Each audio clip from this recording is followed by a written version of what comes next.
All right, so these are my top 30 remaining quarterbacks. Jacoby Brissett and Aaron Rodgers played on Thursday. This video is being released on Friday, so that's why they're not included. These are bottom of the barrel quarterbacks that I would prefer to not play. Skylar Thompson, Matt Stafford, Andy Dalton, Will Levis, and Daniel Jones. With Skylar Thompson, so he's backing up Tua. Now, admittedly, it's a fantastic situation, but I think they're going to run the ball a lot. In terms of his matchup, Devon Witherspoon was limited with a hamstring injury, so there is a chance that he doesn't play. But if he does play, especially, I don't like having to face him and Reek Woolen. No, thank you. And so I think if you can start just about any other quarterback, literally, I would. With Matt Stafford against San Fran, if he wasn't missing Cooper Kupp and Puka Nacua and didn't have multiple starting linemen out, I would like him a lot more. But because of that, I don't like him this week. With Andy Dalton against Las Vegas, I need to see it from Andy Dalton. The man's 36 years old. There is no rushing upside. We'll have to see how he plays, but I'm pretty skeptical, to be honest with you. Will Levis against Green Bay. Will Levis has looked horrible. If there was ever a matchup you wanted, it's not necessarily the friendliest matchup possible, but it's still a very friendly matchup. And so I think that if you had to play him, this is probably the best week you're probably going to have in a minute.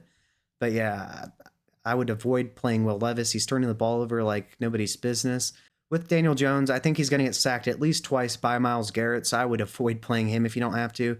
I think there's a good chance that he gets picked off, possibly more than once as well.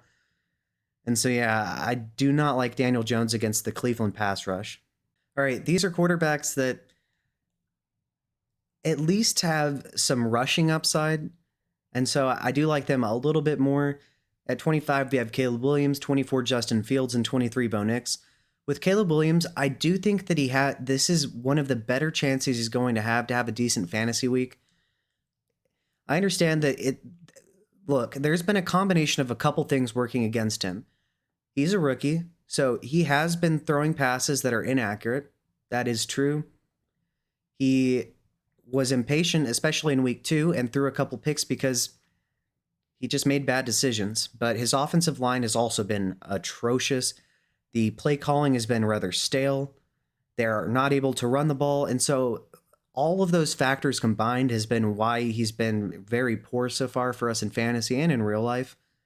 I think he is going to work out, though. But for this week, it is as inviting of a matchup as there's really going to be. And so I do think that he has a chance to take a step up this week.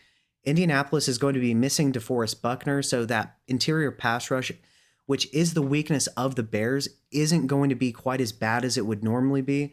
And so I think that they are going to be able to pass the ball a little bit more, but I think DeAndre Swift is, if I had to bet on any individual player, is my preferred player in this offense this week. But he does also give you some rushing upside. He had over 40 rushing yards in week 2. With Justin Fields, he's probably getting you over 10 points due to his rushing upside, but it's the Chargers defense that's an atrocious matchup. I don't want to have him against John Harbaugh if I don't have to. But yeah, there are 23 remaining quarterbacks I would probably rather have than him. With Bo Nix, he finds himself playing against Tampa Bay. This is a potential spot for him to have a much better than average game. There is a decent chance that he has a passing touchdown this week, and I think he's a safe bet to get right around 30 rushing yards. All right, quarterbacks that I think are probably safe QB2s this week are Kirk Cousins, Gardner Minshew, Deshaun Watson, Geno Smith, Justin Herbert, and Trevor Lawrence. With Kirk Cousins, it was an impressive ending to Monday Night Football against the Eagles. I think that if they would feed the ball more to Drake London and Kyle Pitts, they would be scoring a lot more points, but it's a little bit strange because, it's the Rams offense, and yet they're not necessarily hyper targeting anybody.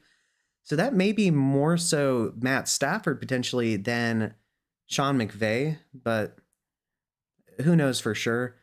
Regardless, though, they're going to have to pass the ball in this game, whether they want to or not, to keep up with Kansas City. And so I think he's going to get a good amount of volume and going to be a safe QB2, but without any rushing upside, his upside is very limited. With Gardner Minshew, it's as easy of a matchup as you're going to have. And so I think he's going to get probably 2 passing touchdowns this week. And so I do like him if you need to play him in a Superflex league. I doubt he has a poor game, but he's also just kind of a limited upside player. With Deshaun Watson, it's not the most inviting matchup possible, but it's a decent matchup against the Giants. I think this is an opportunity for him to have a get right game, but I want to see it before I have him any higher than this. With Geno Smith, I was thoroughly impressed with his play this past week. Him, Jackson Smith, and Jigba and DK Metcalf went off. And so, while it isn't the friendliest of matchups, I think DK Metcalf is going to have to contend with Jalen Ramsey a lot. I think that JSN eats in this game, although I do think that DK Metcalf is a better fantasy play just because he's the established one. But regardless, as to Geno Smith, I think that he probably has 2 touchdowns this game, but without a lot of rushing upside, although he did have around a 25-yard rushing touchdown in week 1. That was impressive. It's just that in general, he doesn't necessarily have very much rushing upside, and so I think there are better plays ahead of him. All right, with Justin Herbert, he was able to get a limited practice. However, this is not an inviting matchup. It's one of the worst matchups you could possibly draw up. However, he's a very talented quarterback. It's just in this Greg Roman and Jim Harbaugh-led offense, they're going to be running the ball a ton. And so I think there's a ton of better options.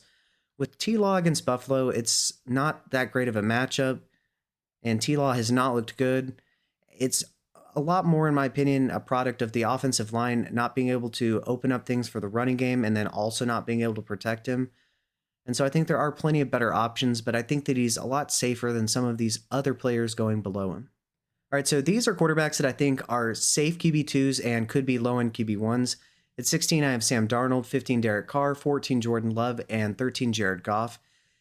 All right, so Sam Darnold at 16, he's matched up against Houston. I think Justin Jefferson is going to roast the secondary, and therefore Sam Darnold is going to roast the secondary. I think he's a good bet for a 2-touchdown game. He just needs to not turn the ball over.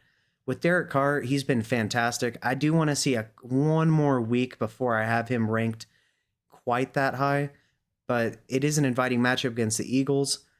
I mean, Kirk Cousins looked good against them, and at least at the end of the game. And so there is an opportunity for him to have a blow-up game once again, but I do want to see just one more week of him being a very high-end quarterback before I have him ranked that high. But yeah, it's a good matchup. With Jordan Love, this is assuming he plays. He did get in a limited practice. I'm recording this on Thursday afternoon.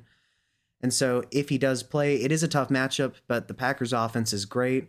He's great. Coach LaFleur has a great scheme, and he's a good play caller. And so I like Jordan Love in really any matchup. All right, so with Jared Goff, he faces off against the Cardinals. I think he has 2 passing touchdowns this week. It's a potential smash spot. I think one goes to Laporta and one goes to ASRB. And yeah, I really like Jared Goff. I think he's just about as safe of a non-elite quarterback as you can have this week. I think he's a very safe QB2, and if he is your QB1, you could definitely do worse. All right, if you like what you've seen so far, please feel free to like and subscribe. I map out projections for all fantasy-relevant players in every single NFL game with these rankings. Once again, please feel free to like and subscribe. All right, so this next tier of quarterbacks are quarterbacks that I think are probably low in QB1s this week. At 12, we have Jaden Daniels, 11, Baker Mayfield, 10, Dak Prescott, and 9, Brock Purdy. With Jaden Daniels, he has really just about the most upside of any quarterback in the NFL in fantasy. It's a brutal matchup against Cincinnati, though. And so I don't think this is one of the ceiling games from him, but I think that his rushing floor gives him a fantastic, sturdy floor. With Baker Mayfield, it's a great spot against Denver. He's been great. I do want to see one more week of that, though, just like with Derek Carr, before I put him a lot higher than this in the rankings. But yeah, it's a great spot. At 10, I have Dak Prescott against Baltimore.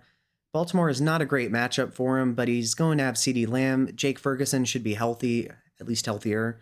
And so I think he's a very safe bet for you in fantasy this week. And there's only 9 other quarterbacks that I would rather have. At 9, I have Brock Purdy against the Rams. I project 2 passing touchdowns and a bunch of passing yards for him. I think they're going to stomp the Rams. And this is a fantastic get-right spot for Brock Purdy.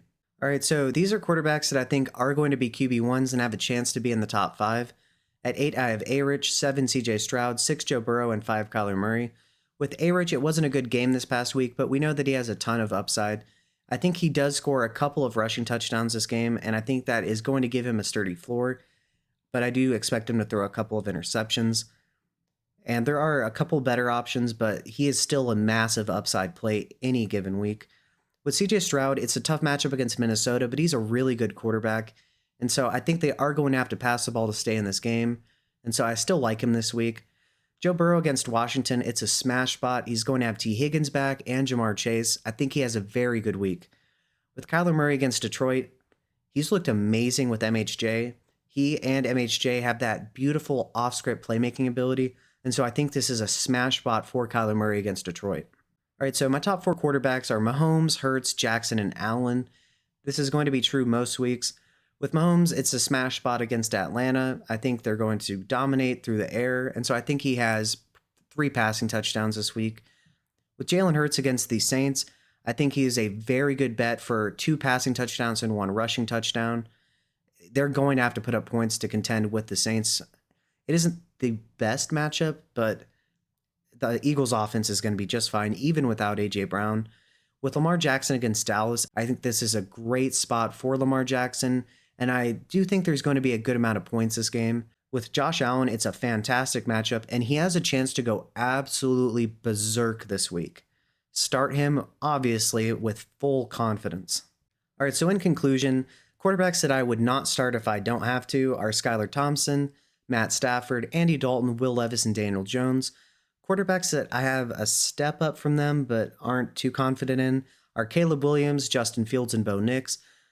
Quarterbacks that I think are safe QB2s but probably have limited upside are Kirk Cousins, Gardner Minshew, Deshaun Watson, Geno Smith, Justin Herbert, and T-Law.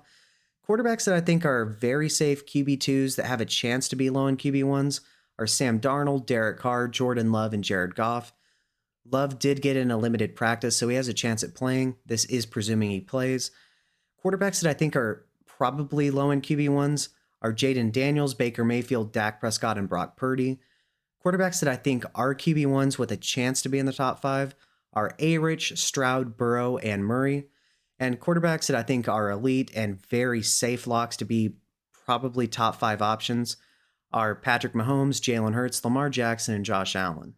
All right, so those are my top 30 remaining quarterbacks for week 3. Who do I have too high? Who do I have too low? Let me know below in the comment section and let me know why.